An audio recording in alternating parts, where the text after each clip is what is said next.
Okay boss, andar na to ang Ducati boss. Kita ni kamata itong bagong tuwig. Karon na kinakamata boss. Para tong chip mekaniko. Problema ni boss kay walay kuryente. Walay kuryente nya. Walay power ang ignition. Ang gagana lang ani niya kay kanira oh. Kanira siya may gagana. Injector wala, walay power, ang ignition coil wala.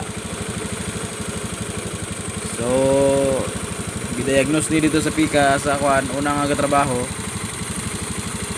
Resulta nga nadaot ni. Kay nadugang troubleshooting. Agi ani gijampir-jampiran.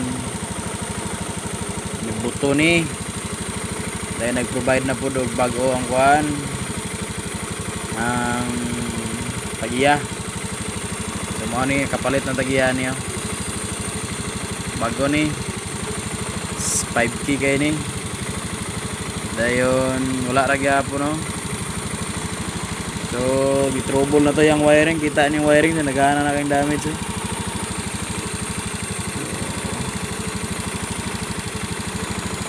Dayon dugay na to na trace no kay wala magupod sa ECU, wala tay kasulay din karon pagabot sa ECU na trace up na to ang daot kanira day guys eh.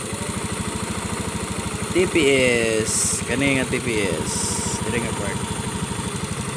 So ana ra no kung makalit gani kawala ang kuryente sa inyong motor pero talagsaon ra kani mitabo guys. Ani ra daot walay kuryente, walay function dire. So magsabay na gani duha walay kuryente nang wala ni.